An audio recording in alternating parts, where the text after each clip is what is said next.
42 years mail patient 3 ते 4 dentist आणि ENT डॉक्टरांकडनं फिरून आलेला होता. चेहऱ्यावर, दाताजवळ आणि कानाजवळ रेडिएटिंग पेन आहे. कुठे जायचं समजतच नव्हतं. आयुर्वेदिक औषधं घेण्यासाठी पहिल्यांदाच माझ्याकडे आला. त्यानंतर औषधं चालू केली, आमपाचन केलं आणि पेन कमी झालं. आत्ता निर्गुंडी पोट्टली स्वेदन त्याची तयारी करत आहे.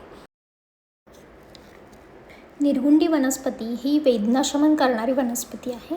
निर्गुंडीमध्ये anti inflammatory and pain relieving गुण असतात. हे सूज कमी करते, रक्तप्रवाह सुधारते आणि स्नायूंमधील स्टिफनेस कमी करते. वेदना फक्त शरीरात नाही, ती तुमच्या आयुष्यावर परिणाम करते. दररोज उठताना वेदना जाणवते का? चालताना त्रास, बसताना त्रास, अगदी झोपतानासुद्धा आराम नाही. Joint pain, muscle stiffness, back pain या सगळ्यावरती उपचार करता येतो.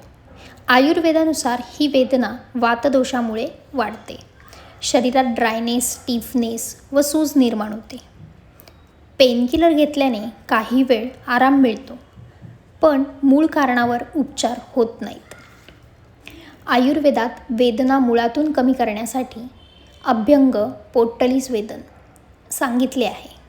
निर्गुंडीसारख्या औषधी वनस्पतीने सूज कमी करता येते, शरीराला पुन्हा संतुलित करता येते, जुनी वेदना हळूहळू कमी होते व शरीर पुन्हा हलकं वाटतं. तुम्हीही वेदनांपासून मुक्त होऊ शकता. आजच आयुर्वेदिक उपचार सुरू करा.